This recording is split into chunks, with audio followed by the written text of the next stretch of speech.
porque esta sesión está dedicada a tesis sobre Feuerbach, las cuales sobre todo voy a analizar la tesis 1 y al primer capítulo, el manifiesto del Partido Comunista de Marx, ambos textos, el segundo de Marx y Engels, ¿no? En coautoría. Ok, las tesis sobre Feuerbach no son un texto que tuviera pretensiones de ser público. Son un texto de autoconsumo. Dice, esto me lo contaron, no lo he leído, me lo contaron, entonces no puedo verificar la veracidad de la afirmación. Pero cuentan que las tesis, esta colección de tesis estaban escritas en fichas de trabajo, ¿no? Fichas más o menos de este tamaño,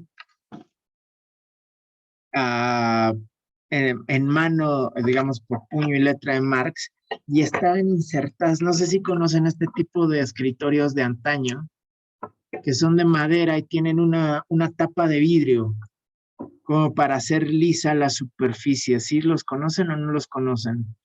Ok, ok. O sea, entonces estaban insertos estos documentos, estos papeles, entre la madera y el vidrio, en el escritorio de trabajo de Marx. Y un poquito el sentido de la anécdota, que no sé qué tan real sea, es para ilustrar un punto. Y es el hecho de que estaban ahí para recordarle a Marx estos flashazos con los cuales se comprometía a ser coherente o consistente, ¿no? Y además están escritos de autoconsumo. No sé si ustedes tienen pues notan esto, pero cuando escriben para los demás, uno quiere hacer todas las cosas explícitas para que se logre la comunicación, que el otro entienda lo que estás escribiendo. Mientras que cuando escribes para ti mismo, te pones atajos, pones abreviaturas que usas tú, palabras que usas tú que sabes que se relacionan, o sea, vamos a decir, recortas y te escribes muy rápido, a veces crípticamente, de forma tal que si alguien lee una nota que tú te pusiste para ti mismo, no sabe de qué estás hablando.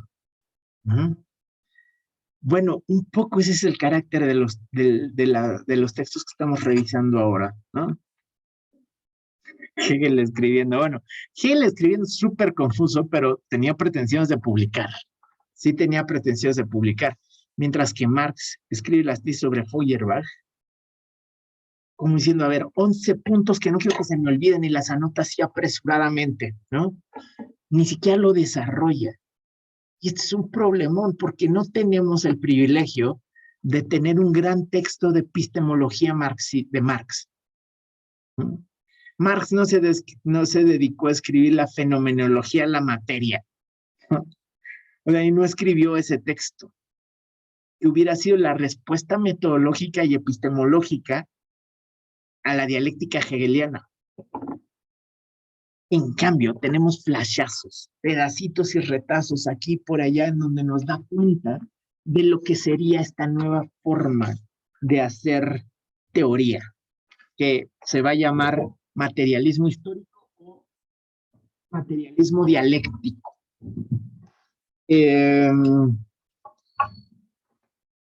Están escritas en torno a la misma época en la que Marx está escribiendo ideología alemana y el manifiesto del Partido Comunista.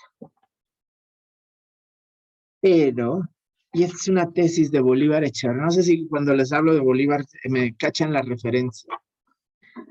Bolívar Echeverría es un gran filósofo. Sí, qué feo. Bueno, para mí es un gran filósofo que dio clase en la facultad mucho tiempo, ¿no? Y tiene un texto muy bueno que se llama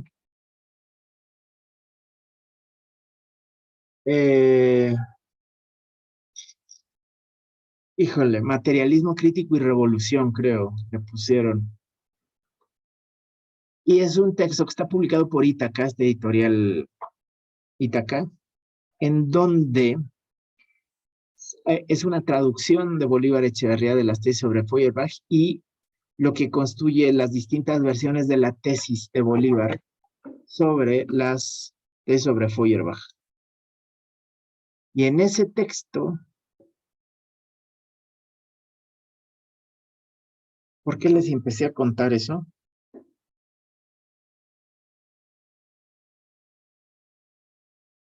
Ah, sí. En ese texto van a encontrar la idea, perdón, se me fue que el canal cañón. El tren de pensamiento medio rudo. En ese texto van a encontrar la afirmación de que si bien comparte muchas cosas, tanto con la ideología alemana como con el, el manifiesto, es el otro texto, ¿no? No es reducible a ellos.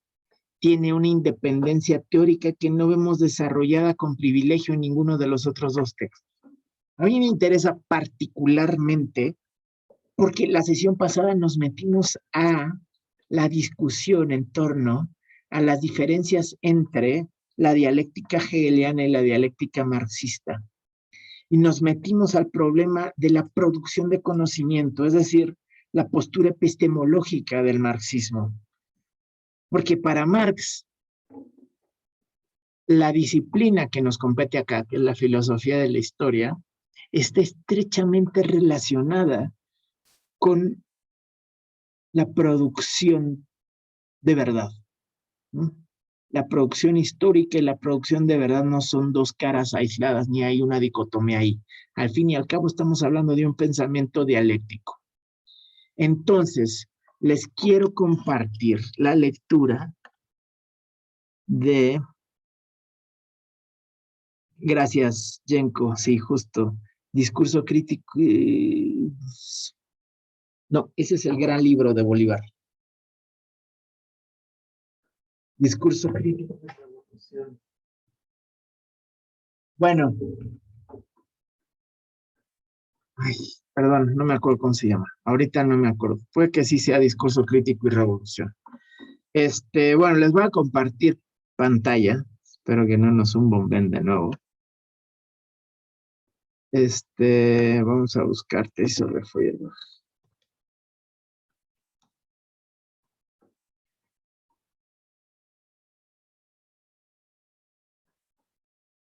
Ok. Ah, miren, fue escrito en la primavera del 45, según el Marxist Internet Archive. Pero no lo publican en vida de Marx, se lo encuentra Engels cuando está revisando los papeles de Marx y lo publica como apéndice de un texto de Engels que se llama Ludwig Feuerbach y aquí está, el fin de la filosofía clásica alemana. Ok, bueno, vamos a leer la primera tesis. ¿Alguien se anima a leer? ¿Alguien dice yo? ¿O me lo aviento yo? Yo, Vas, Maya, gracias. el defecto fundamental de todo el materialismo anterior, incluido el de Feuerbach, es que solo concibe las cosas, la realidad, la sensoriedad, bajo la forma de objetivo o de contemplación, pero no como actividad sensorial humana, no como práctica, no de un modo subjetivo.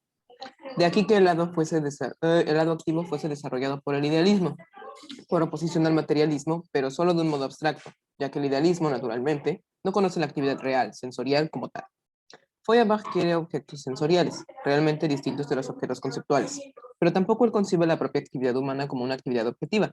Por eso, en la esencia del cristianismo, solo considera la actitud teórica como la auténticamente humana, mientras que concibe y fija la práctica solo en su forma sociamente judaica de manifestarse. Por tanto, no comprende la importancia de la actuación revolucionaria o práctico-crítica. Muchísimas gracias, Maya. Sí. Es una tesis compleja. O sea, vamos a decir, se nota cómo es de autoconsumo, porque está haciendo un recuento y una síntesis muy fuerte de, de un estado de la cuestión epistemológico en el siglo XIX. ¿Mm? Lo que está haciendo Marx aquí, yo se los voy a explicar como una tablita de pros y contras. Es más, se los voy a dibujar. Lo que encontramos ahí es una tablita de este tipo, fíjense.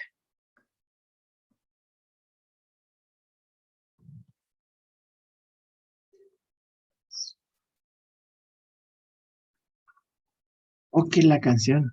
Idealismo versus idealismo. ¿Ah? Entonces, la tablita tiene pros y contras.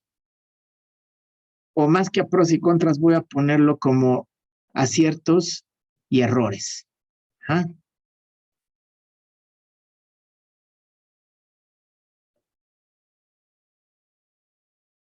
Híjole, hice los cuadros muy chicos. A ver, más bien los voy a hacer más grandes porque la letra está muy grande y no la puedo disminuir.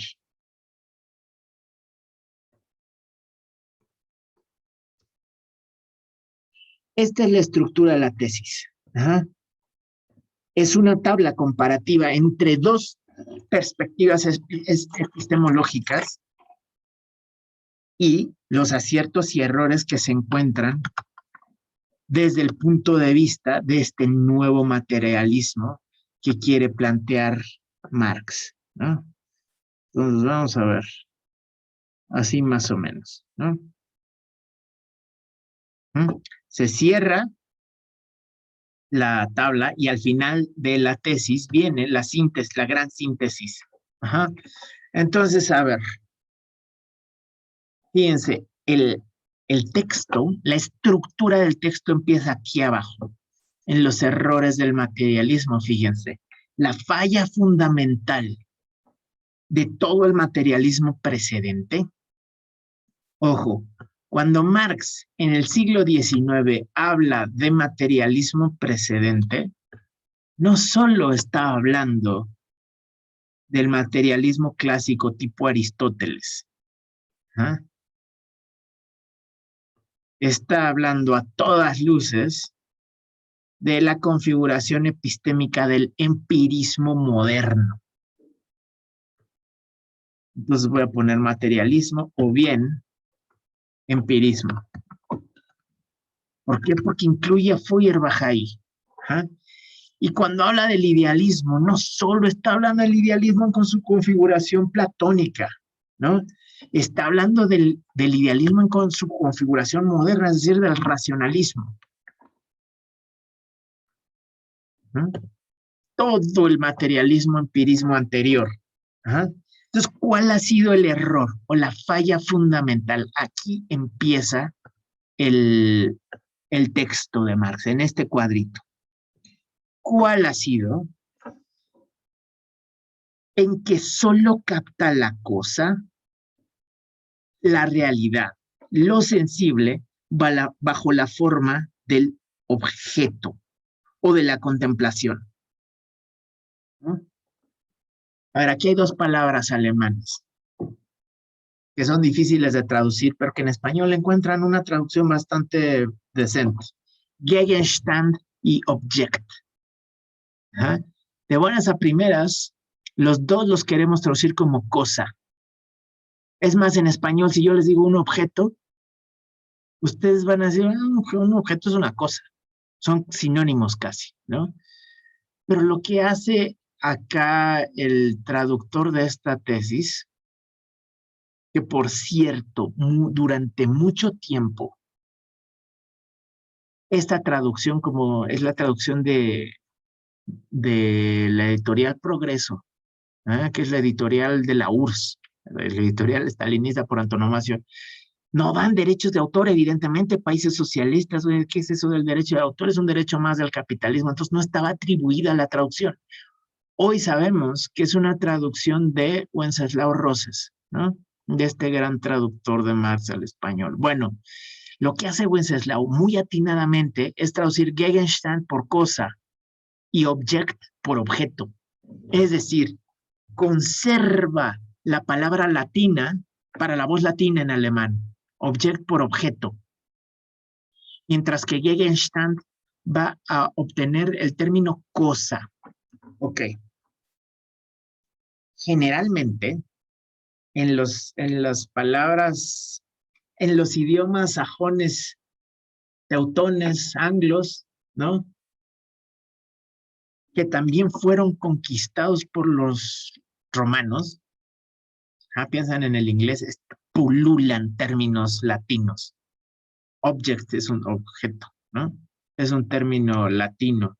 Value, valor, este está en el Capital, es un término latino.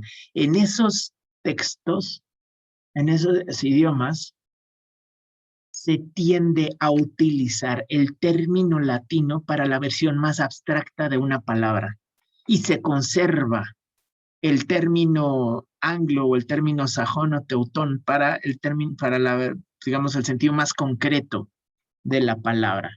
Y esto, por ejemplo, Pedro Escarón y el equipo de traductores del Capital del siglo XXI, el Capital estoy hablando de la obra de Marx, hacen una nota al pie al respecto, ¿no? Por ejemplo, Marx utiliza dos sinónimos en inglés, worth y value, que los dos de bote pronto los traduces como valor, ¿no? ¿Cuánto vale, ¿no? Por worth, y cuál es el valor, value, ¿no? Y lo que dicen Pedro Escarón y ese equipo de traductores es que el término latino en Marx siempre se usa para los términos más abstractos y los términos anglos o sajones se utilizan más para los concretos. Acá sirve igual, Gegenstand y Object, ¿no? Gegenstand es una cosa, mientras que Object es un objeto. Y entonces, a ver, lo que dice Marx, y no es una tautología, es el problema del materialismo es que concibe a las cosas como objetos. Y ustedes van a decir, ¿qué? No. O sea, igual es la bronca con eso, no veo errores en esa lógica, las cosas son objetos, ¿no? Entonces, voy a regresar a la pantalla y voy a intentar llenar de sentido esto que Marx dice de forma muy notable. El error del empirismo, del materialismo, es concebir las cosas como objetos. Ok. Entonces, para entender lo que está diciendo Marx, lo primero que tenemos que hacer es entender qué distinción puede haber entre cosa y objeto. ¿Mm? Cosa es la palabra más ambigua que hay. Volteen a su alrededor y díganme si hay algo de lo que pueden posar sus ojos que no también puedan llamar cosa. Hay una cosa ahí, otra cosa allá, otra cosa por allá. Es más, si no les dijo alguna vez su maestra de español o del taller de redacción y comprensión de lectura, etcétera, el CCH, o quien les haya dado literatura alguna vez en la prepa o el bachillerato o en la secu, cosa es una palabra muy pobre, dime algo más preciso, ¿no? Cuando hacían oraciones así de, eh, pues es una cosa y te pedían definir algo, ¿no? Y tú empezabas, es una cosa, y lo primero que te decía la maestra, no empieces así, es una cosa, no me dice nada, ¿no? Es un término muy pobre. ¿Se pueden relacionar con esto que estoy diciendo o no? ¿Sí les dijeron alguna vez que no usaran cosa por ambiguo? Bueno, entonces, en lugar de empezar por cosa, que esto es una cosa, esto es una cosa, esto es una cosa, esto es una cosa, esto es una cosa, todo es cosa, pues, ¿no? Ahorita regreso al término cosa. Más bien voy a empezar por el término objeto. Entonces, si yo hago el esfuerzo de definir objeto sin utilizar la palabra cosa, ¿cómo le hago? Para empezar, quiero que noten algo. Cosa no tiene antónimo. ¿Saben qué es un antónimo, no? Lo opuesto a un sinónimo. Es decir, la palabra opuesta, ¿no? Sí. Vaya, dice la no cosa es el antónimo de la cosa. Está bien, me gusta tu pensamiento dialéctico, compañera. Pero no, o sea, vamos a decir, no hay un antónimo de cosa directo. Cosa. Están buenas, están buenas. Pero sí topan lo que estoy diciendo, ¿no? No hay con propiedad un antónimo ahí. Mientras que, ¿cuál es el antónimo de objeto?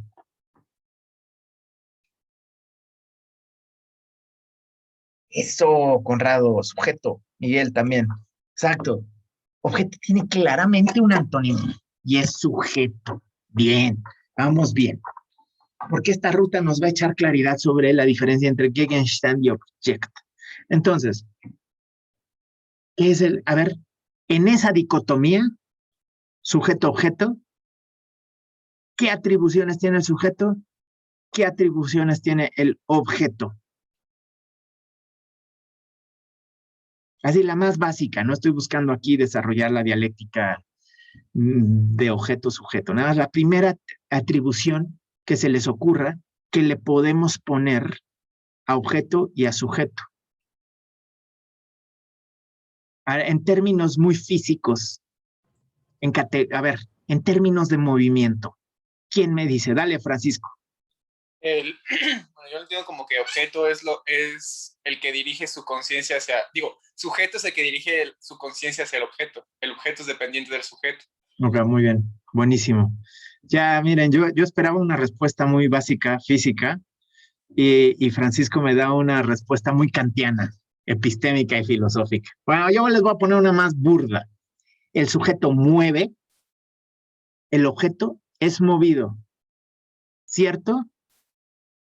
O sea, muy claro ahí, ¿no? Este es, digamos, nada más características muy burdas sobre la distinción entre objeto y sujeto. Ok, el objeto mueve, es decir, hace, es la parte activa. El objeto se mueve, es decir, no hace, es decir, es la parte pasiva. Francisco decía, el objeto es dependiente del sujeto. Bien, ¿no? Claro que en la dialéctica marxiana esa relación no va a ser tan evidente. Lo primero que podemos poner ahí en juego es que lo que está diciendo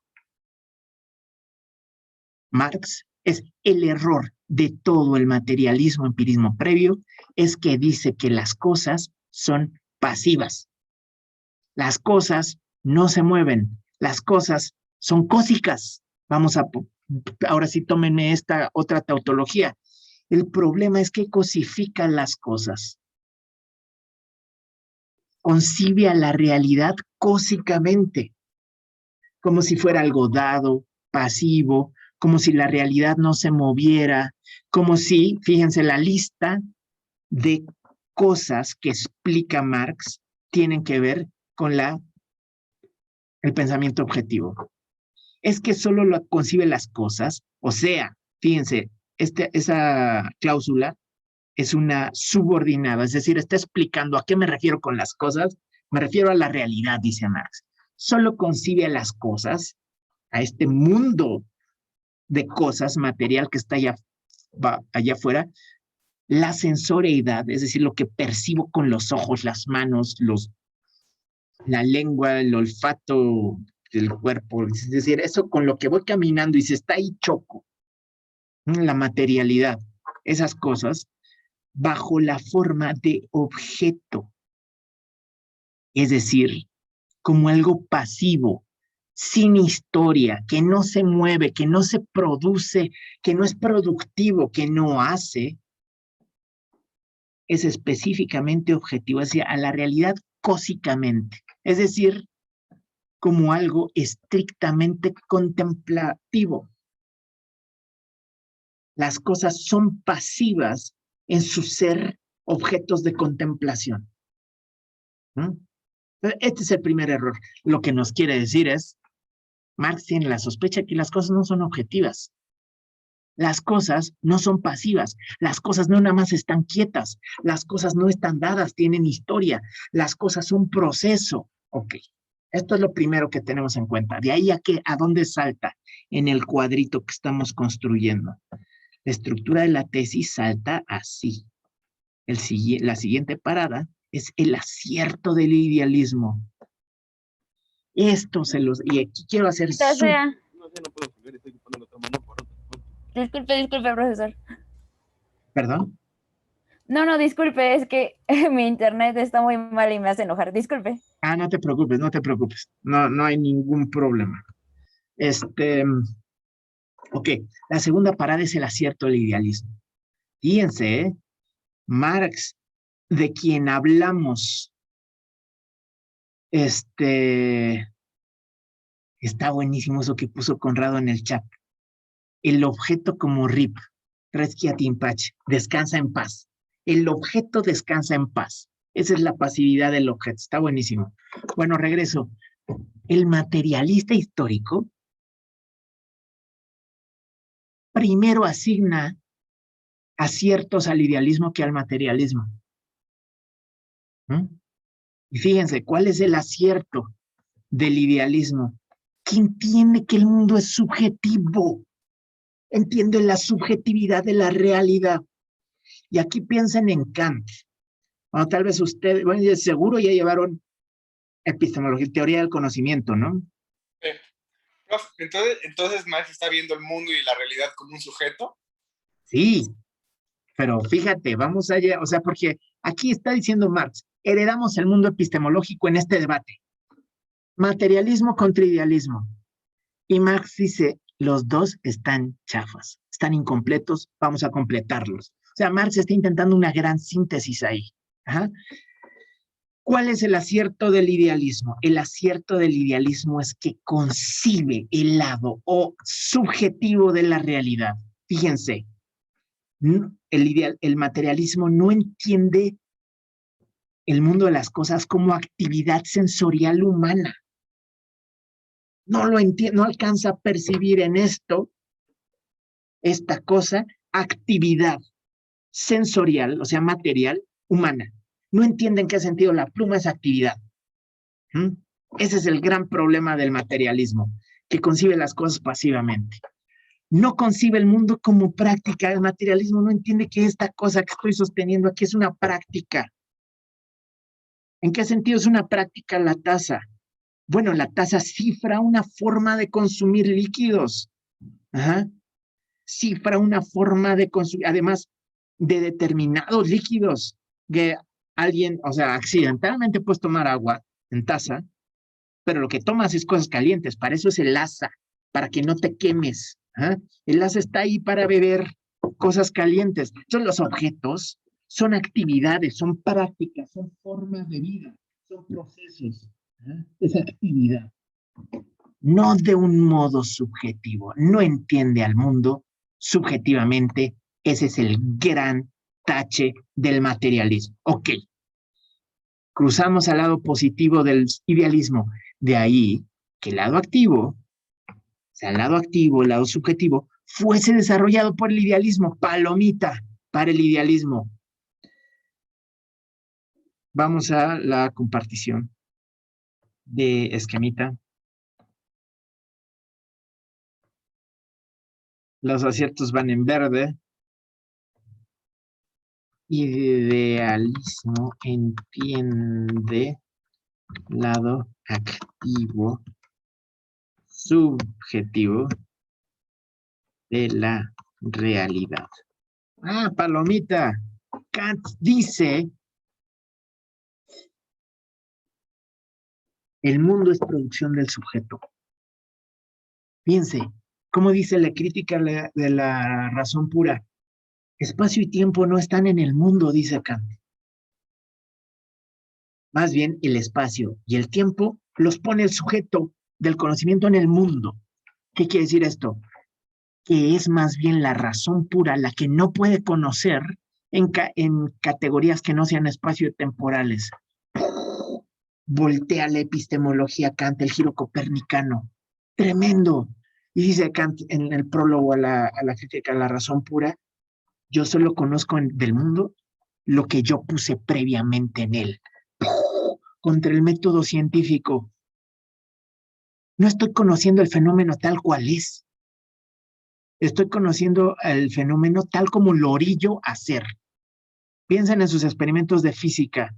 No, pero bueno, concíbelo como si no hubiera fricción y como si estuviera en un vacío perfecto y como si no le estuviera pegando el aire, porque pues eso genera resistencia y como si, o sea, pum, pum, pum, pum, yo produzco al fenómeno en realidad.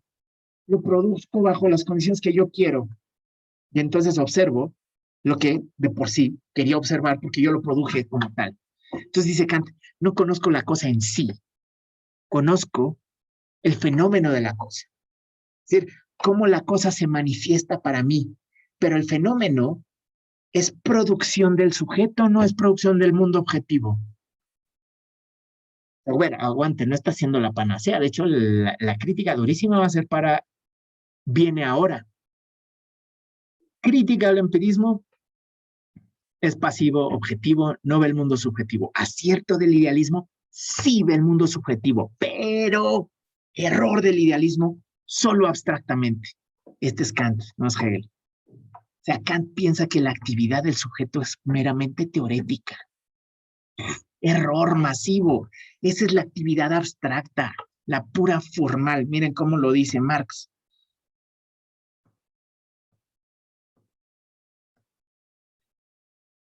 De ahí que el lado activo fuese desarrollado por el idealismo, por oposición al materialismo, palomita, pero tache, pero solo de un modo abstracto, ya que el idealismo naturalmente no conoce la actividad real sensorial como tal. ¿De qué puede hablar Kant del pensamiento humano? ¿De qué puede hablar Kant del sujeto del conocimiento? Ojo, Kant no está hablando de los seres humanos, ¿eh? Está hablando del sujeto que conoce. ¿Qué es eso? Eso es una abstracción teórica. ¿Ah? Es decir, tache del idealismo solo habla de puras abstracciones, no habla del mundo material.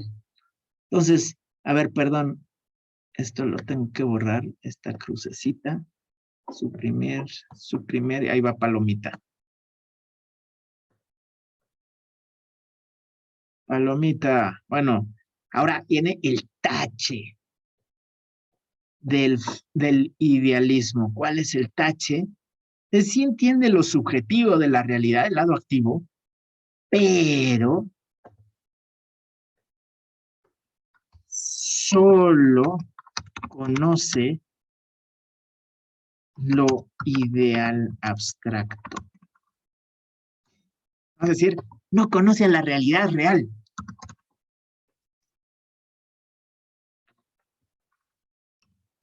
Permítame la cacofonía, la tautología, digamos, nada más lo estoy intentando hacer muy claro. El idealismo no puede hablar del mundo que vivimos. El idealismo no puede hablar del mundo que duele. El idealismo no habla del mundo que se siente en la barriga, como sí Hume, los empiristas, ¿no? En el debate sobre la moral, Hume dice, tomamos decisiones morales con el estómago. O sea, según lo que nos gusta y lo que no nos gusta. En el fondo es eso. Y Kant dice, bueno, es que nos deberíamos de ajustar al imperativo categórico. Actúa según la máxima que si tu acción se puede convertir en una máxima útil, universalizable. Y dice Marx, ¿dónde está la carne en ese mundo idealista? ¿Dónde está el mundo de a de veras? ¿Ah? El mundo que yo vivo todos los días. El mundo del cual dijo en la ideología alemana, no sé si se acuerdan de esta cita que leíamos hace 8 días, solo puedo dudar en la imaginación. Como ejercicio filosófico, puedo dudar de si me duele o no me duele el estómago. Solo en la imaginación puedo dudar de la materialidad de la materia. Ya yo voy caminando y me estrello contra una pared si hago abstracción de eso. ¿Ah? ¿Dónde está ese mundo en la filosofía idealista? No hablan de ese mundo, hablan de puras abstracciones ideales. No hablan del mundo real, pues. Ok. Entonces, tache materialismo, acierto idealismo, tache idealismo, falta el acierto del materialismo. Vamos a leerlo. Feuerbach quiere objetos sensoriales realmente distintos de los conceptuales. Aquí está. Este es el acierto. Recuperar el mundo de a de veras. Esto es lo que quiere Feuerbach, hablar del mundo de a de veras. No del concepto de libertad, no del concepto de las ideas, bla, bla, bla, no. Quiere los objetos reales, recuperar la realidad para la filosofía. ¿Ah? Entonces, ¿cuál es el acierto del materialismo?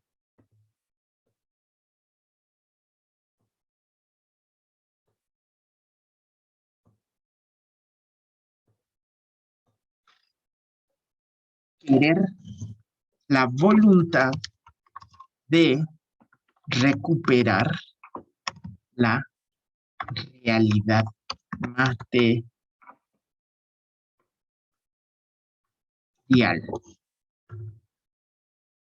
Al materialismo le interesa este mundo que duele. Ajá. Este mundo que es real para todos nosotros. Ajá.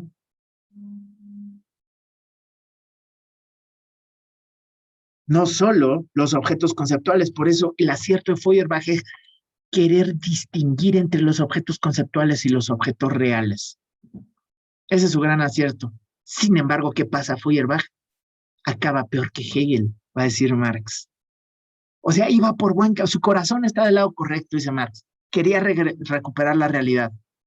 El problema es que cuando lo presionas tantito, cuando le presionas a Feuerbach tantito y le preguntas, a ver, Feuerbach, ya dime la neta, ¿cuál es la actividad esencialmente humana? A Feuerbach le da frío su materialismo y se echa para atrás en un idealismo chato y regresa a la actividad teórica. O sea, si presionas a Feuerbach, regresa a la bios teoréticos, ¿ah? A la vita contemplativa, fíjense. Y ahorita les explico esa referencia, porque esa referencia es para gente que ha leído a Feuerbach, porque mucha banda dice, Marx es un antisemita, y citan esta frase, ¿no? Cuando habla de lo suciamente judaico de manifestarse, y ahorita se los explico. Dice, pero tampoco él, o sea, quiere los objetos reales, sensoriales, realmente distintos de los objetos conceptuales, pero tampoco él concibe la propia actividad humana como una actividad objetiva. O sea, ¿qué es lo específicamente humano? Y regresa al idealismo. Fíjense, por eso en la esencia del cristianismo, este es un libro de Feuerbach, solo considera la actitud teórica, la bios teoréticos, como la auténticamente humana. O sea, si presionas tantito a Feuerbach, regresa al idealismo. Mientras que concibe y fija a la práctica solo en su forma suciamente judaica de manifestarse. Y de aquí se desprende de esta cita fuera de contexto, dicen, Marx es un antisemita, ¿no? Marx es semita, ¿de qué están hablando? Marx es judío, ¿ah?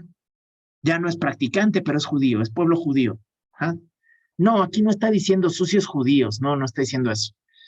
Si ustedes van a revisar el texto de Feuerbach, la esencia del cristianismo, van a ver un apartado en donde Feuerbach analiza al judaísmo. Y Feuerbach dice, es una religión sucia, que se mete al lodo del mundo. Pero ahí tampoco Feuerbach está siendo antisemita. ¿A qué se refiere? Dice, porque es una religión eminentemente ética. El principio teológico del judaísmo es ético. Y por eso se ensucia las manos en la moral del mundo. Dice, la religión práctica es el judaísmo. Mientras que el cristianismo es una religión abstracta, bla, bla, bla. Bueno, ahí para entender esta referencia específica hay que leer la esencia del cristianismo. ¿Ah? Entonces, a ver, fíjense, por eso dice Marx, en su versión suciamente, en su forma suciamente judaica de manifestarse. Es decir, la praxis es estrictamente moral religiosa. Y dice Marx, es que esa no es la praxis específicamente humana. Marx quiere actividad, subjetividad que jala del idealismo y quiere el mundo de a de veras. Y son incompatibles. Si tú vas a Descartes, si tú vas a Leibniz, si tú vas a Kant, no vas a encontrar subjetividad en el mundo. A Kant duda de la existencia, Descartes, en su construcción del pienso, luego existo, hace abstracción entera del mundo. Lo único y lo primero que puedo jugar es que yo, alma, o sea, esta abstracción que no tiene cuerpo, que no tiene ojos, que no tiene oídos, que es puro pensamiento, puedo jurar que eso existe. El cuerpo, quién sabe. Revisen el discurso del método. Descartes duda más rápido de su cuerpo que de la res cogitans, de la cosa pensante. Sí, justo dice Francisco, no sé si existe el mundo externo. Fíjense, este es el racionalismo. ¿Y Kant qué dice? Bueno, es que el mundo lo producimos subjetivamente. Y Marx dice, eso está bueno. Y cuando se da cuenta de qué está hablando, Kant es del mundo del conocimiento. Dice, ok, pero ¿cómo? ¿Y el mundo de veras? No, de ese no tiene nada que decir Kant. El idealismo no conoce al mundo realmente existente. Ok, vamos a recuperar la subjetividad, pero tenemos que recuperar el mundo de veras, como quiere Feuerbach. La subjetividad en el mundo de veras. Esas dos cosas son las que Marx quiere. Es decir, les vuelvo a compartir la tabla. Marx quiere recuperar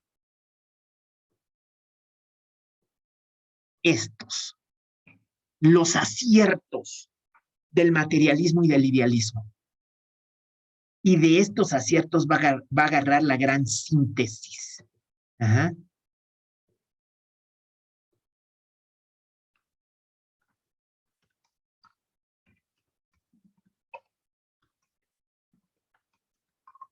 Yo, la neta, no me siento cómodo llamándolo materialismo dialéctico.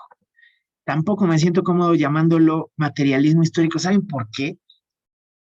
Y esto puede que sea de mi ignorancia, pero nunca he visto que Marx le llame así. No lo he leído en Marx, lo he leído en otros autores. ¿Ah? Pero en Marx no he leído que se llame materialismo dialéctico. En la ideología alemana,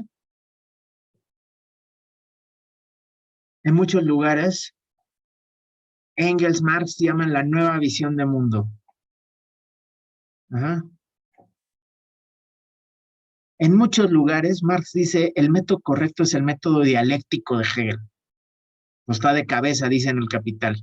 El método es correcto, pero está invertido, está mistificado. Hay que ponerlo de pie. ¿Ah? Eso está. O sea, hay materialismo por aquí, hay dialéctica por allá, hay historia por allá, pero no lo he visto junto. Y esto porque sea mi problema. ¿Ah? Nada más me siento incómodo poniéndole un epíteto, porque materialismo dialéctico, materialismo histórico son los nombres que le dieron a la disciplina bajo la Tercera Internacional, así se bautizó. Bueno, de hecho, Stalin tiene un texto que se llama Materialismo histórico y materialismo dialéctico. ¿No? Pero bueno, entonces esta es la síntesis que quiere Marx, que sea activo y que sea real. Y entonces, fíjense cómo cierra la tesis. Es buenísimo cómo cierra la tesis. Dice, por tanto, Feuerbach no comprende la importancia de la actuación revolucionaria. ¿Y qué? Según yo habíamos estado hablando de epistemología. Y entonces Marx dice, la síntesis epistemológica tiene que ver con la praxis transformadora de mundo. ¿Por qué? Porque esa actividad en el mundo real es estas dos cosas, es esta gran síntesis. Actividad que viene de aquí, en el mundo real que viene de acá. Y la actividad transformadora en el mundo real resulta en la actividad revolucionaria. O bien la práctica crítica. La actividad práctico-crítica, dice, ¿no?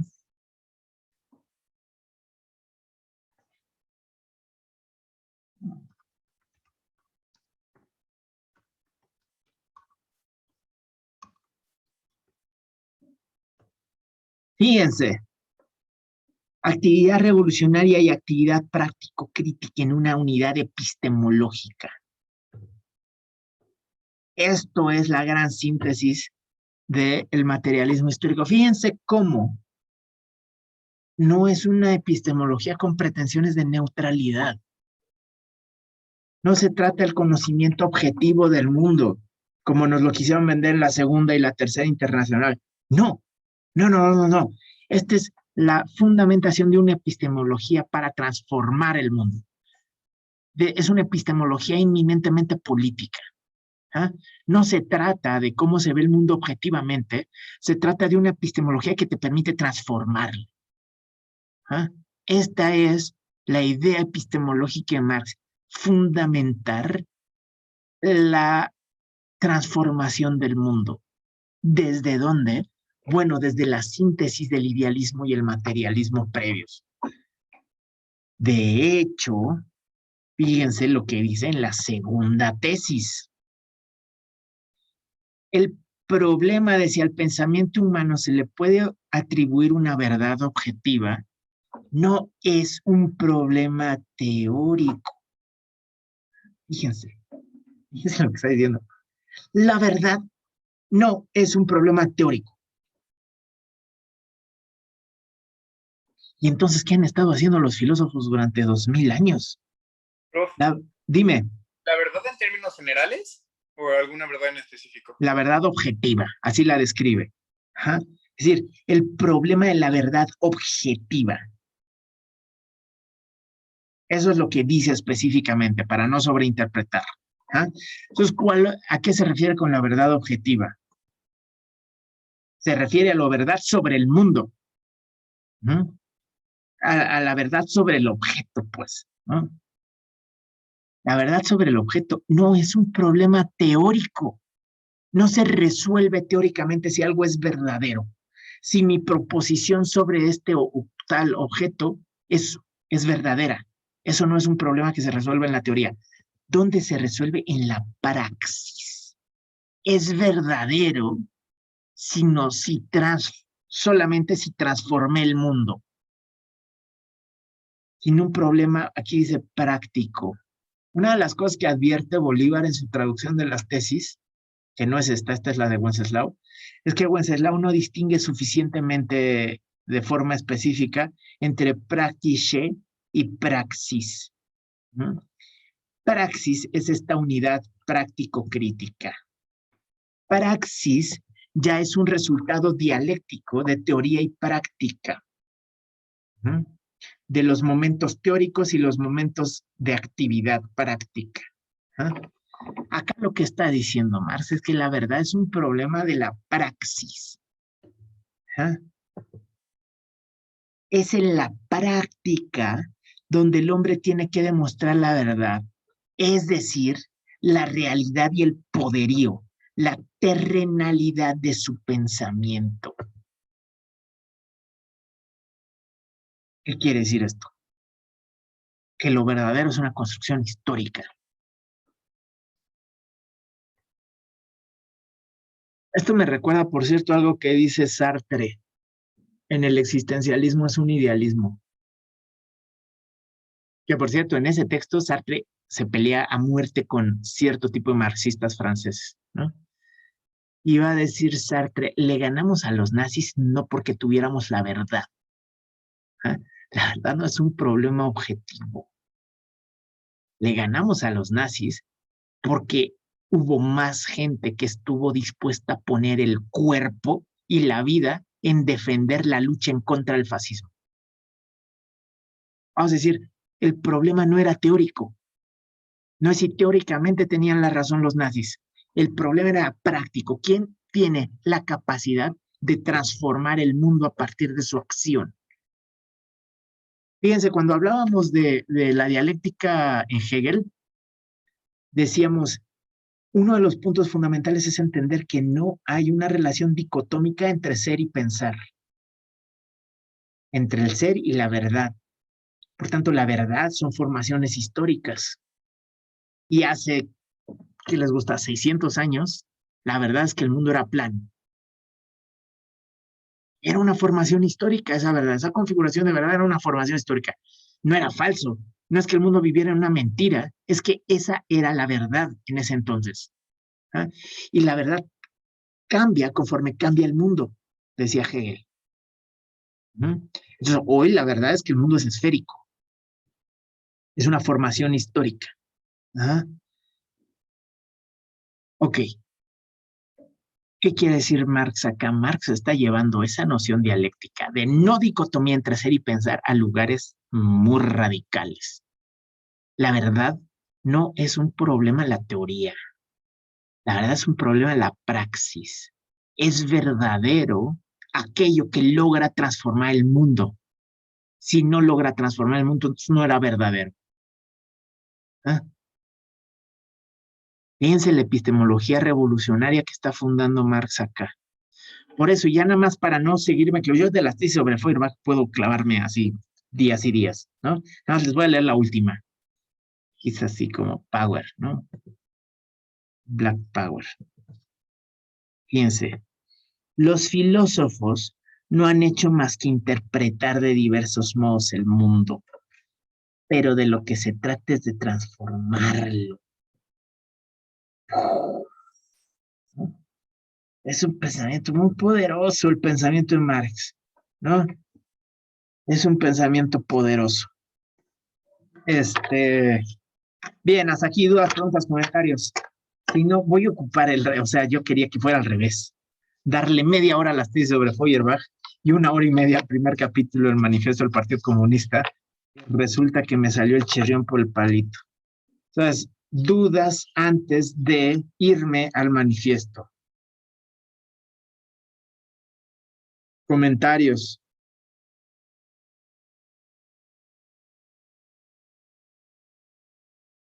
¿No? ¿Todo bien? Todo bien. Buenísimo. ¿Sí se entendió? Porque la tesis 1 en general es medio densa, es difícil de... Estoy procesando, ok, va. Entendí su cuadrito. Con su Ah, qué cuadrito. bueno. Qué bueno. El cuadrito siempre es un apoyo importante. Ok, va. Entonces, vamos al manifiesto. Ok, el manifiesto. Fíjense cómo hemos ido de aquí para allá, ¿eh? Textos eminentemente teórico-filosóficos, textos eminentemente metodológicos. Ahora vamos a un texto eminentemente político. Así, acá, el esfuerzo de Marx es construir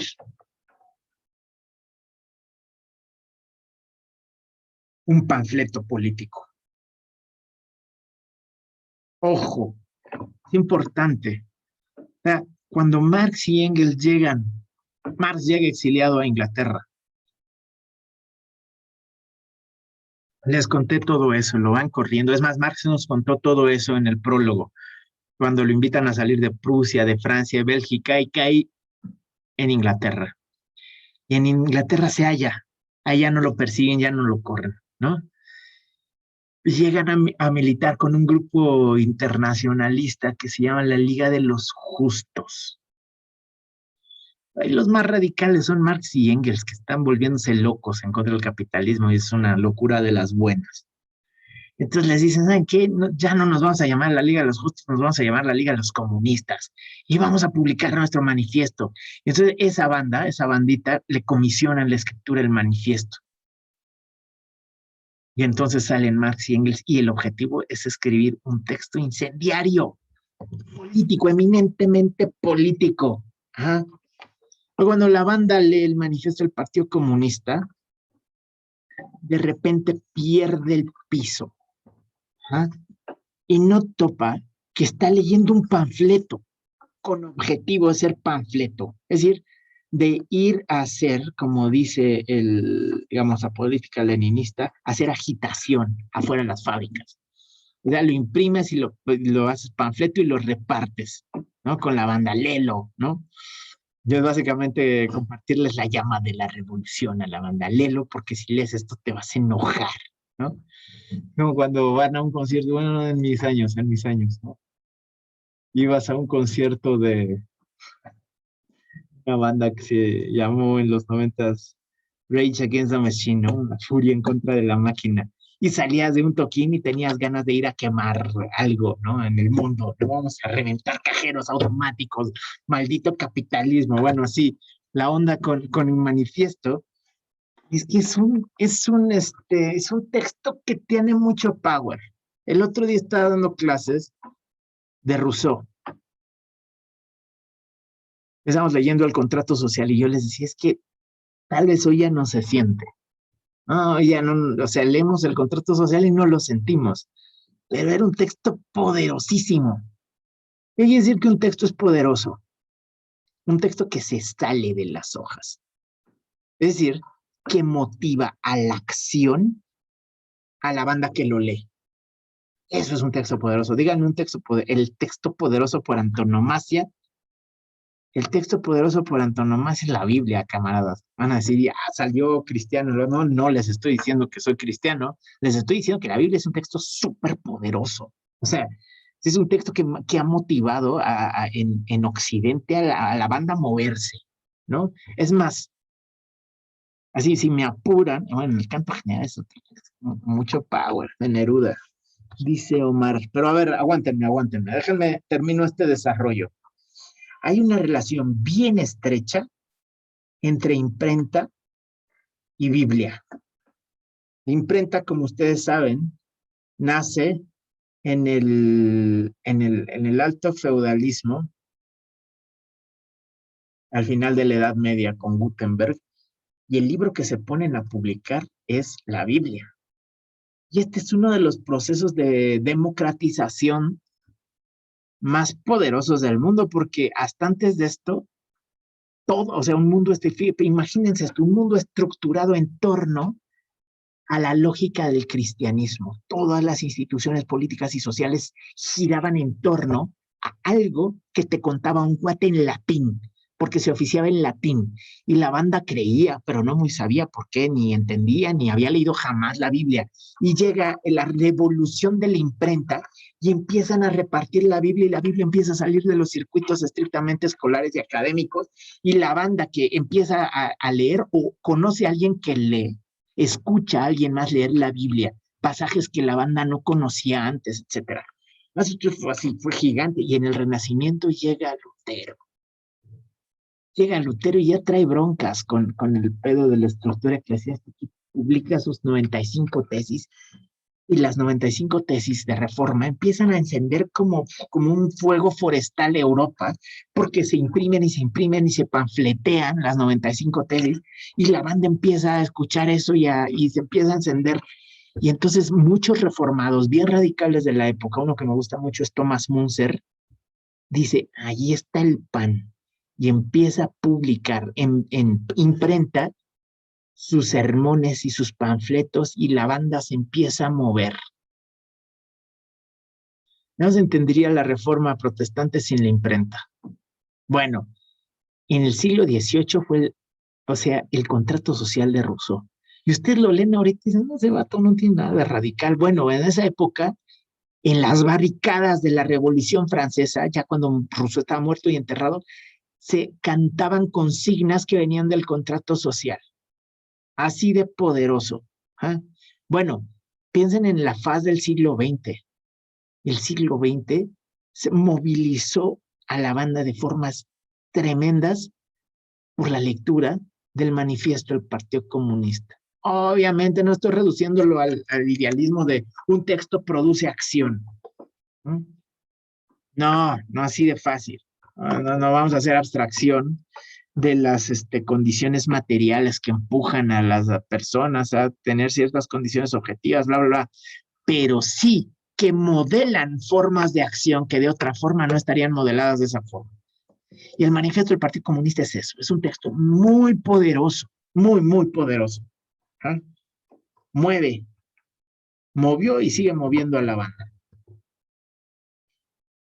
Pero la banda cuando lo lee de repente confunde y piensa que el manifiesto del Partido Comunista es la obra más acabada teóricamente de Marx. No, perdón, pero ahí sí de a tiro no era el objetivo, o sea, no está ni de cerca el Capital. El Capital es la obra cúspide de Marx en cuanto a teoría. El manifiesto está ahí para encender conciencias. Y porque está ahí para encender conciencias, Marx se permite expresiones poco precisas, se permite generalizaciones, se permite afirmaciones con las que no está, digamos, desarrollándolas cabalmente, se permite afirmaciones en blanco y negro en lugar de meterle los matices que mete a sus textos más teóricos. ¿Ah? Ya hay banda que lee el manifiesto del Partido Comunista y piensa que de hecho el análisis de clases que plantea ahí Marx es suficiente. Hay burgueses y hay proletarios. A ver, en un texto, o sea, hay que leer más, ¿no? Hay que ser un poco más serio. Hay que leer, por ejemplo, el 18 Brumario de Marx. Ahí sí que hay un análisis de clase interesante. Pero no, parece que el manifiesto es la panacea, ¿no? Y, digamos, no es la panacea. Es un texto poderosísimo, incendiario, está buenísimo, que les recomiendo que lean. Ahí van a ver una pluma bien poderosa, pero sí que tiene cosas espectaculares el manifiesto. ¿Eh? O tan así que uno de los gigantes teóricos que se opuso a Marx a inicios del siglo XX, le estoy hablando de Max Weber, que es tal vez uno de los teóricos liberales que sí estaba a la altura del debate, dice, el manifiesto del Partido Comunista es una de las obras científicas cúspide de nuestra era. Ok, yo estoy consciente que esto es un argumento de apelación a la autoridad. Weber es chido, y Weber, que odia a Marx, dice que ese texto es una chingonería. Bueno, sí veo cómo es un argumento falaz. Pues nada más para que se den tinta de que sí hay cosas muy importantes en este texto. Por ejemplo, bueno, voy a saltar porque tenemos poco tiempo, pero el prólogo, ¿no? Un fantasma recorre Europa. El fantasma del comunismo, no te pases, ¿no? Es una maravilla ese inicio.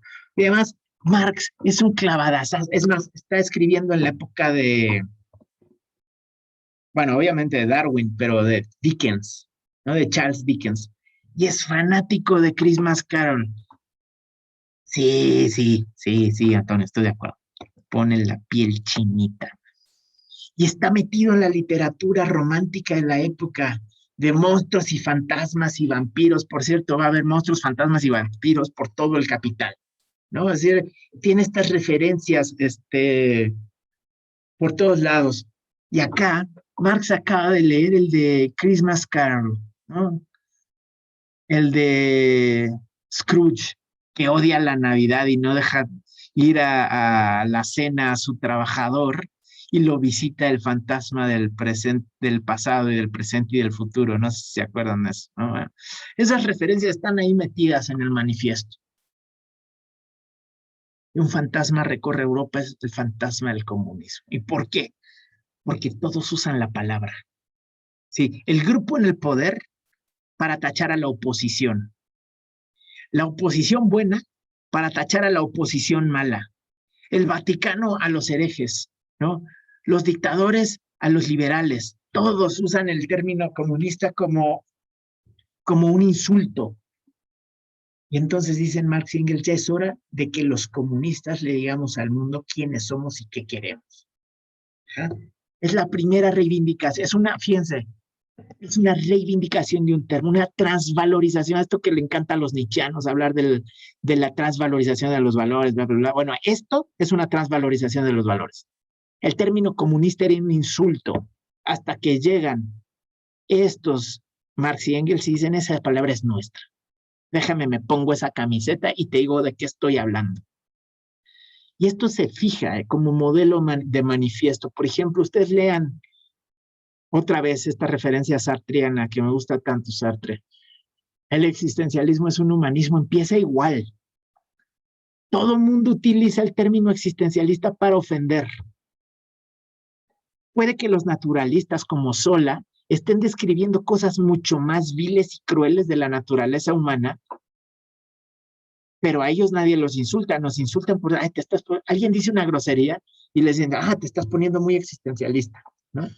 Vamos a decir, uno en un manifiesto tomas un término y lo reivindicas como propio.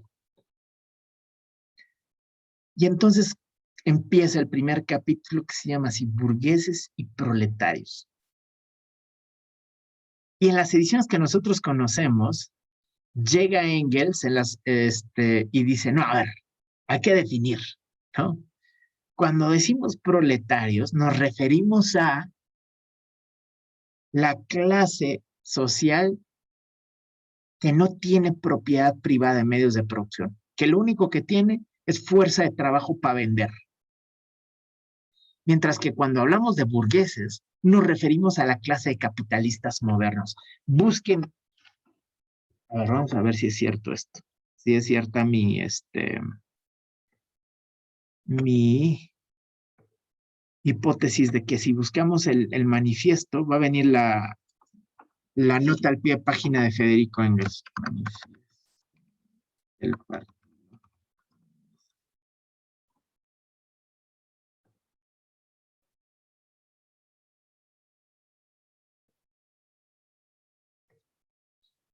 Prólogos, bla, bla, bla, bla, bla, bla, bla, bla.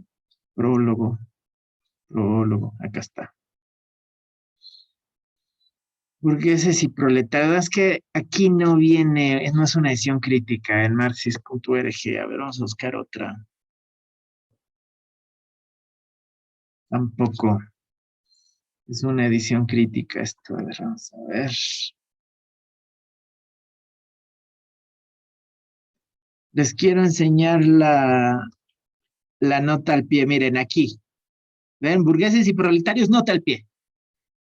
¿Y qué dice Engels? Por burguesía se comprende a la clase de capitalistas modernos, que son los propietarios de los medios de producción social y emplean trabajo asalariado.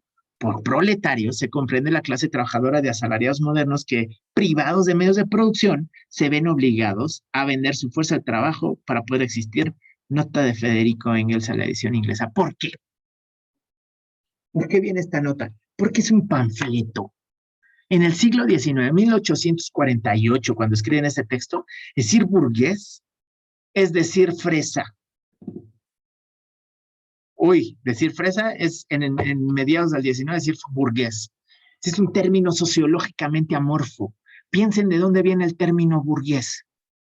El término burgués viene en su origen de los habitantes de los burgos. Y los burgos son asentamientos urbanos incipientes, producto de la alta edad media, de la baja edad media, o sea, del final de la edad media. La edad media era eminentemente rural, la vida era en feudos, en campos, en tierras gigantescas, y de repente, afuera de los feudos empieza a haber asentamientos urbanos, que es donde está el herrero, que es donde está, digamos, oficios, bla, bla, bla, y empieza a haber burgos, ciudades incipientes. De ahí viene el término burgués, el que vive en el burgo, ¿no? En el siglo XIX, burgués quiere decir fresa. Entonces, imagínense, es un término sociológicamente amorfo, y es tan amorfo que se presta a interpretaciones muy chatas del problema. O sea, el burgués es el que se viste en el siglo XIX como de sombrero de copa, capa y bastón. O sea, el gentleman inglés. Ese es el burgués. A ese le dicen fresa, ¿no? Pero Marx, ¿por qué? Porque quieren panfletear en las fábricas, Marx y Engels, y quieren que digamos, cualquier trabajador de fábrica dice, ah, sí, los fresas son unos canijos, ¿no? Son los dueños de las fábricas, pero no es la categoría específica. La categoría específica es capitalista, es decir, propietario de medios de producción que hace su dinero a partir de la explotación. Ah, bueno, eso sí que es muy preciso. Burgués es un término amorfo. Es como, digamos, procesos de panfletización de una teoría. Por ejemplo, el Partido de los Pobres de Lucio Cabañas, en México. ¿No? Lucio Cabañas, profesor, maestro rural, había militado en el Partido Comunista, pero era parte de, digamos, se había recibido en las escuelas normales rurales y era maestro campesino del campo, y él sabía que no podía llegar a la banda campesina diciéndole los capitalistas y los propietarios. Es como, tienes que bajar ese discurso, tienes que democratizarlo, los ricos y los pobres. Pero ojo, rico y pobre es un término sociológicamente amorfo. No todos los ricos son explotadores, aunque ya casi no quedan ricos que no sean explotadores. Eso es otra cosa, es un fenómeno secundario. Pero por eso Engels entra en el título con una nota a pie de página. Ojo, ojo, ojo. No estamos diciendo fresas y barrio, no. Estamos definiendo así. Proletario quiere decir esto, burgués quiere decir esto. ¿Mm? Y entonces empieza el manifiesto. Fíjense, la primera frase ya nos da para detenernos ahí en toda la sesión de filosofía de la historia. Dice, la historia de las sociedades humanas hasta nuestros días ha sido la historia de la lucha de clases. ¡Pum! Vamos a leerlo juntos.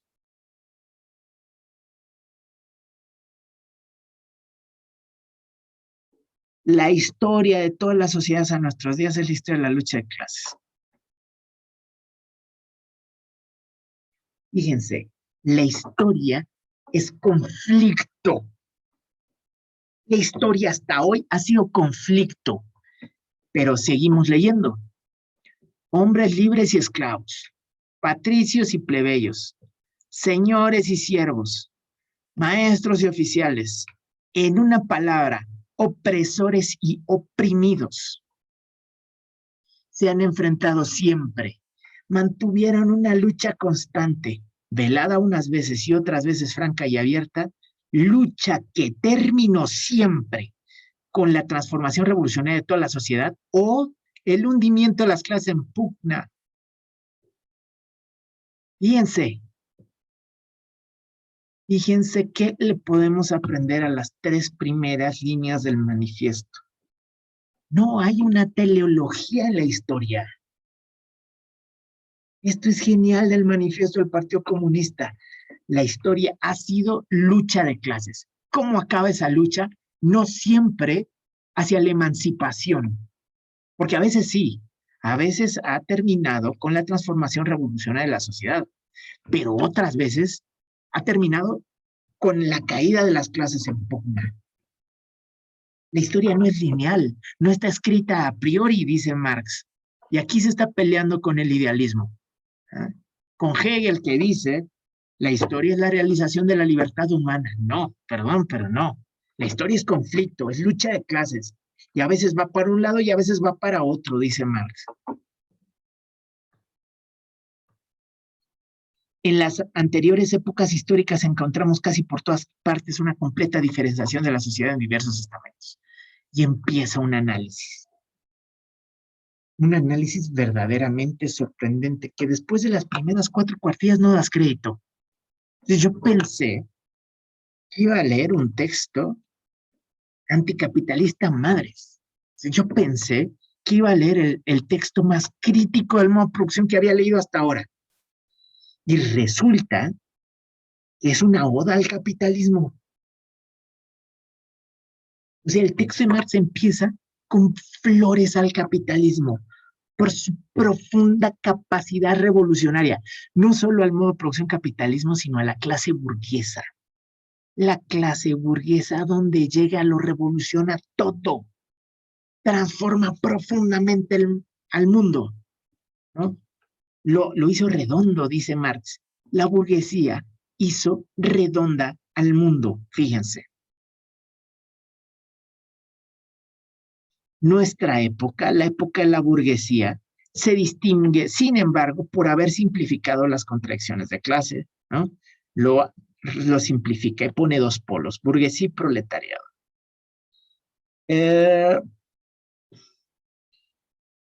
Las primeras ciudades libres de asentamiento urbano salieron los primeros elementos de la burguesía. Y empieza el descubrimiento de América y la circunnavegación de África ofrecieron a la burguesía en ascenso un nuevo campo de actividad. Los mercados de la India y China, la colonización de América, el intercambio de las colonias, la multiplicación de los medios de cambio y de las mercancías en general imprimieron al comercio, la navegación y la industria un impulso hasta entonces desconocido y aceleraron con ello el desarrollo del elemento revolucionario de la sociedad feudal en descomposición. Todo empieza a cambiar. Todo empieza a cambiar. Fíjense, la burguesía moderna, como vemos, es ya de por sí fruto de un largo proceso de desarrollo, de una serie de revoluciones en el modo de producción y de cambio. Cada etapa de la evolución recorrida por la burguesía ha sido acompañada del correspondiente progreso político y va haciendo un recuento de cómo se va transformando la sociedad hasta que la burguesía ha desempeñado en la historia un papel altamente revolucionario. Fíjense, donde quiera que ha conquistado el poder, la burguesía ha destruido las relaciones feudales, patriarcales, idílicas, las abigarradas ligaduras feudales que ataban al hombre a sus superiores naturales. Obviamente, está siendo sarcástico. Superiores naturales, así se pensaba en el feudalismo. ¿Y qué llega a ser la burguesía? Dice, no hay superiores naturales, somos iguales todos, ¿no? Las ha desgarrado sin piedad para no dejar subsistir otro vínculo entre los hombres que el frío interés, el cruel pago al contado. Esto es lo que les decía yo la semana pasada. ¿Qué hace Marx? Marx se da cuenta que el capitalismo hace patente a la conciencia que todas las relaciones son relaciones económicas. Antes estaban revestidas de, no, estoy atado a mi superior natural, señor noble, tan de noble linaje, tan buena su familia y su sangre que le debo la vida, bla, bla, bla, ¿no? Mi juramento jurídico, religioso, bla, bla, bla, bla, bla. ¿Qué llega a ser el capitalismo? Dice, a ver, eso no es cierto. Es falso, falso, falso, falso. Y no deja en pie más que una verdad, la verdad del mercado, el frío cálculo del metal. ¿Cuánto dinero vale esta relación económica? El capitalismo pone de manifiesto las determinaciones económicas de la sociedad. Y se sigue Marx, fíjense. Ha ahogado el sagrado éxtasis del fervor religioso. Es el capitalismo el que nos vuelve ateos. En el feudalismo la vida está regida por el principio de religión, por el principio religioso. La banda no cuestionaba el mundo en el feudalismo. Bueno, estamos haciendo generaciones tremendas, ¿no? Pero lo que dice Marx es, no es que agarren la onda. No había, la religión era suficiente para sostener el sentido del mundo. El fervor religioso era suficiente. ¿Y qué llega a ser el capitalismo? Lo ahoga. Ahoga el fervor religioso. ¿Qué más hace? Fíjense todas las cosas que transforma. El entusiasmo caballeresco. Esta onda medieval de la caballería y la nobleza asociada con ello se ahoga en el dinero del capital. Y el sentimentalismo del pequeño burgués. ¿En qué lo ahoga? En las heladas aguas del cálculo egoísta. El capitalismo llega con un cinismo brutal. ¿Cuánto cuesta? ¿De cuántos pesos y centavos estamos hablando? Déjense de todas las demás cosas. Ha hecho de la dignidad personal un simple valor de cambio. Ya todo se contrata ahora. La dignidad que no estaba a la venta, ahora es una mercancía.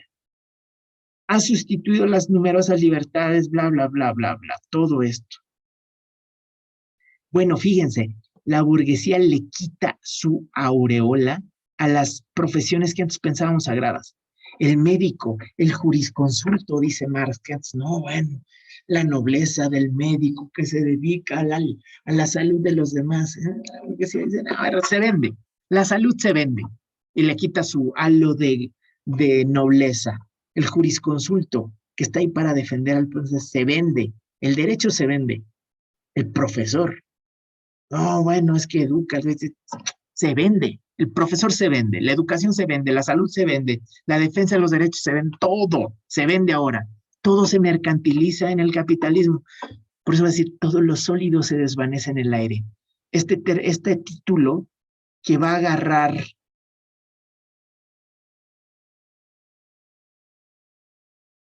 Bernstein, no,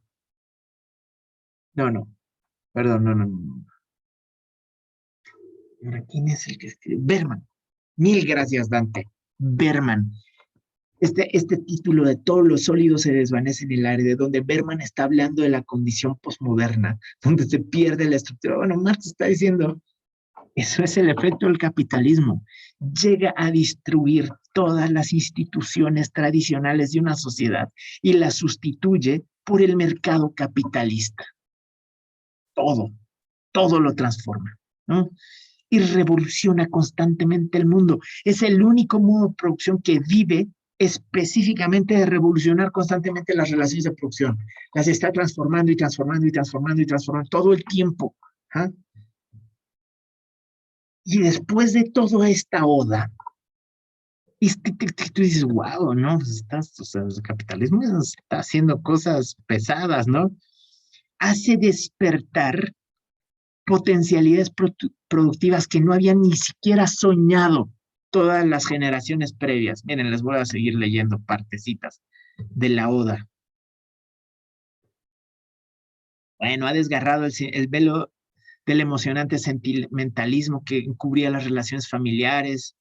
La burguesía ha revelado que la brutal manifestación de fuerza en la Edad Media, tan admirada por la reacción, tenía su complemento natural en la más relajada holgazanería, ¿no? En fin, ¿por qué en la holgazanería? Porque es hasta el capitalismo que te das cuenta del valor del tiempo, el trabajo, no puedes holgazanear. El capitalismo quiere administrar todo el tiempo. Ha creado maravillas muy distintas a las pirámides de Egipto, a los acueductos romanos y a las catedrales góticas, y ha realizado campañas muy distintas. La burguesía no puede existir sino a condición de revolucionar incesantemente los instrumentos de producción, etcétera. A ver, más abajo.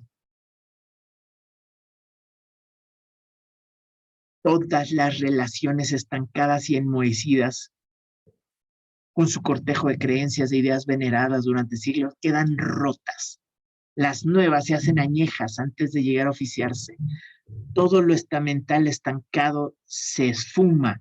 Todo lo sagrado es profanado. Aquí es de traducción. En estas secciones donde en otras ediciones dice todo lo sólido se desvanece en el aire. Espoleada por la necesidad de dar cada vez mayor salud a sus productos, aquí está. La burguesía produce la esfericidad del mundo. La burguesía recorre el mundo entero. Necesita anidar en todas partes, establecerse en todas partes, crear vínculos en todas partes. Mediante la explotación del mercado mundial, la burguesía ha dado en carácter cosmopolita a la producción y al consumo de todos los países. Fíjense, la globalización no es nueva, dice Marx. La globalización es específica del capitalismo. Con gran sentimiento, los reaccionarios han quitado a la industria su base nacional. La industria ya es internacional, dice Marx. Más abajo. Bueno, la burguesía ha sometido al campo al dominio de la ciudad. La burguesía suprime propiedad, bla, bla, bla, bla. Pero es que estoy buscando una frase en donde comparece hasta Mickey Mouse de fantasía. Ahí les va. Acá está. Fíjense, las relaciones burguesas de producción y de campo. Las relaciones burguesas de propiedad. Aquí está otra vez esta idea. Relaciones de producción es lo mismo que relaciones de propiedad. Toda esta sociedad burguesa moderna que ha hecho surgir como por encanto tan potentes medios de producción y cambio, se asemeja al mago, ahí está Mickey Mouse, que ya no es capaz de dominar las potencias infernales que ha desencadenado con sus conjuros. No sé si me cachan la referencia, no sé si vieron Fantasía de Disney. ¿Se acuerdan del famoso segmento en que Mickey se pone el gorro de brujo porque no quiere trabajar? Y entonces encanta una escoba para que la escoba llene de agua el pozo. ¿Se acuerdan de eso? Ah, no, que sí, que llene de agua el pozo. Y entonces se queda dormido. ¿Y qué pasa? Que la escoba lo sigue haciendo en este movimiento automático e infernal. Porque Mickey se duerme pensando que controla el proceso productivo, pero se despierta y se está inundando el cuarto porque se le salió de las manos. Intenta detener a las escobas y no puede. No puede porque no está en control. Y entonces sale con un hacha y la parte en 1000 pesos más.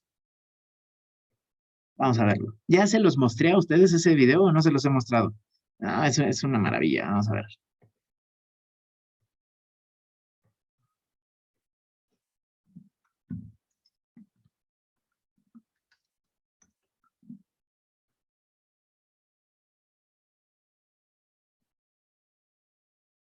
¿Están viendo? Tal vez lo que no va a pasar es que no van a escuchar la música. Pues no, porque tiene silencio. No, pero aunque le ponga play, ¿escuchan? A ver, No, ¿escuchan? No, ¿No? Bueno, no importa. No importa, es una es pieza por los musical. audífonos, ¿no? Bueno, Es por los audífonos, pero ya puse que el sistema, el audio sea el mismo que el. A ver, aquí está. Same as system. No, aquí. ¿Ahora sí escuchan? no. Bueno. Bueno, se los recomiendo. Es una pieza espectacular. De hecho, ahorita no me acuerdo quién es esa pieza. Pero la leyenda que está musicalizando es la fija Goethe. En realidad es una leyenda popular alemana. Y Goethe lo que hace es escribir el cuento, la fija, ¿no? Pero miren, ahí ya encantó a la escoba y le dice lo que tiene que hacer. Y entonces Mickey dice, ya, la libré. Él le dice, y sigues, vas por el agua y haces eso, y lo repites. Vas solito. Y dice, ya la libré. Entonces Mickey dice, me voy a poner a descansar, ¿no? Y se queda dormido.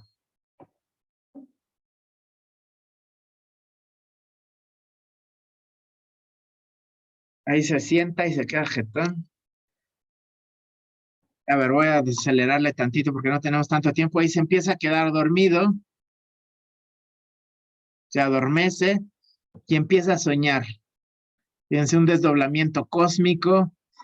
Él se siente súper poderoso, que puede controlar a los astros, que puede transformar el mundo, que domina el movimiento de los cometas, incluso que domina, fíjense, cómo suben las mareas. Se siente el demiurgo de la sociedad, ¿no? De la realidad. Y de repente,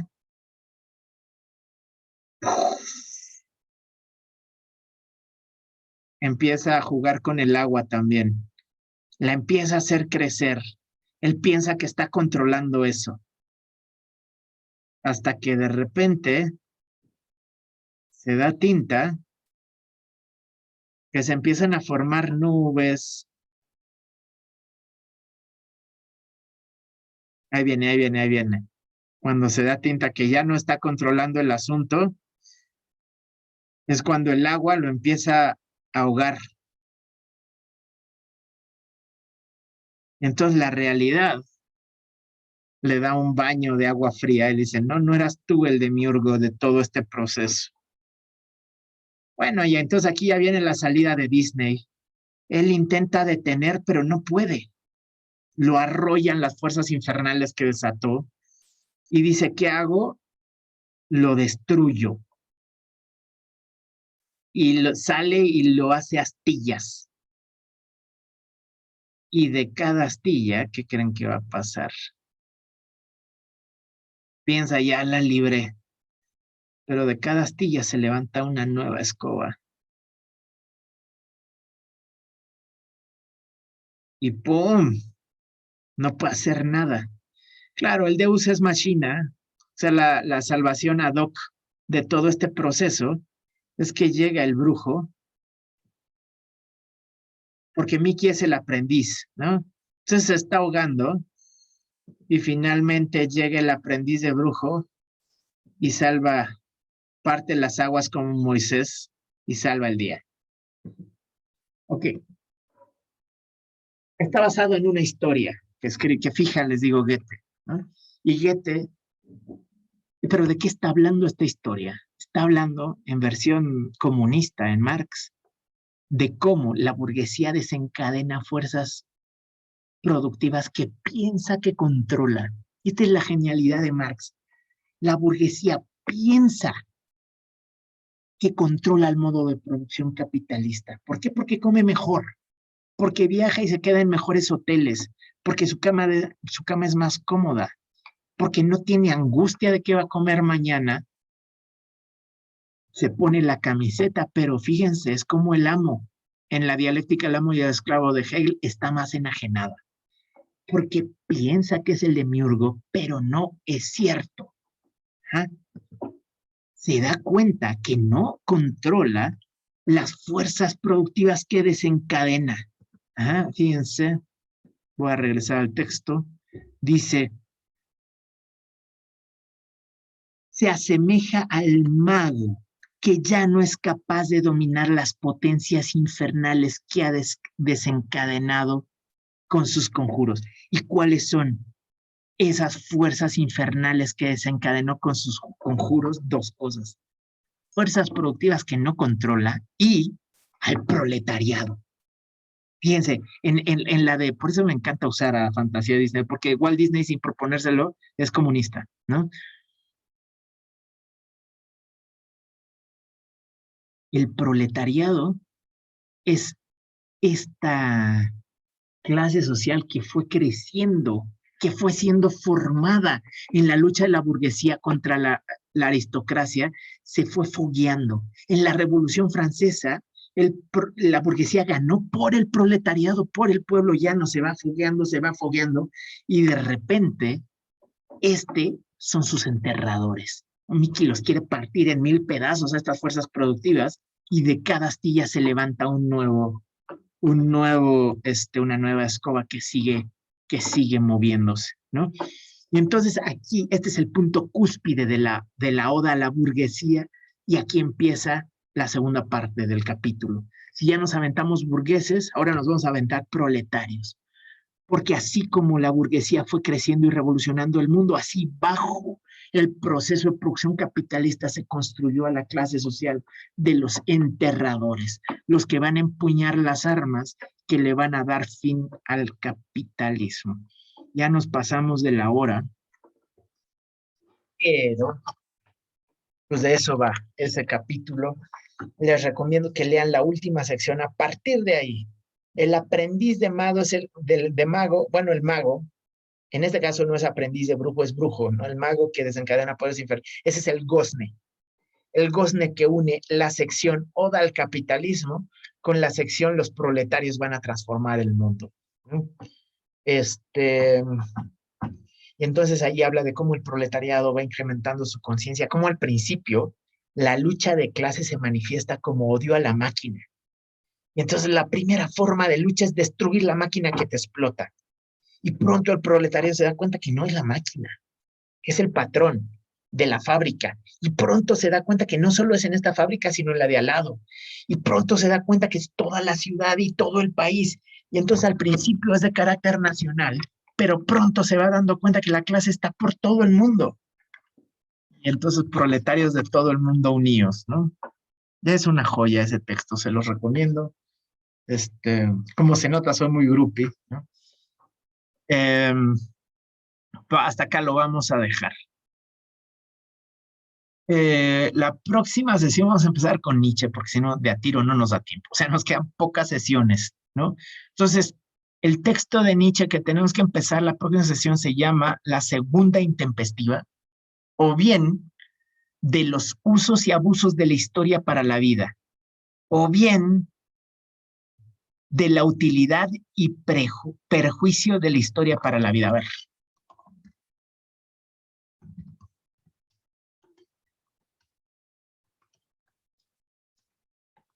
Y acaban de empezar las críticas, ¿no?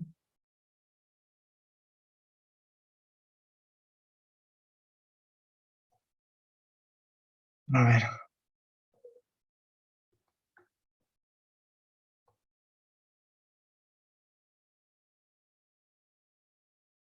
¿Alguien lo tiene, compañeros? ¿De casualidad? ¿En PDF? Híjole. Ojalá. No.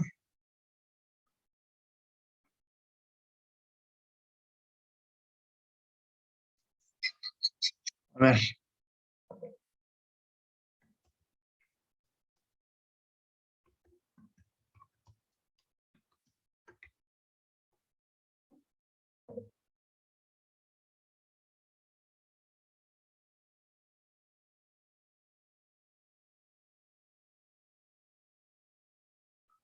No. Ok, ni modo, les voy a, o sea, pues, ni modo, lo que yo tengo son fotocopias, ese libro nunca lo he tenido. Son fotocopias y están rayadísimas de mis notas y apuntes y marginal, y eso es lo que les voy a tener que subir.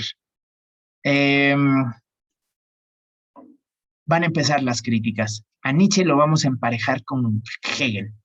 Nietzsche lo que está criticando es el historicismo. Después vamos a leer a Ortega y Gasset, y Ortega y Gasset lo que está criticando es a Kant y la razón ilustrada. Y después vamos a leer a Benjamin, y Benjamin lo que está criticando es la versión oficial del marxismo. Lo que Benjamin quiere hacer es refundar el materialismo histórico. A ver.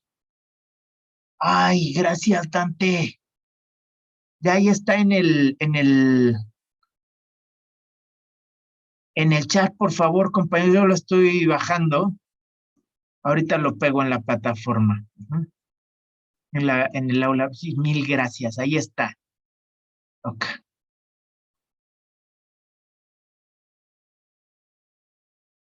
Es un libro chiquillo. Intenten aventárselo entero, no perdiste una joya. O sea, Nietzsche tiene una pluma espectacular, ¿no? Escribe muy, muy chido.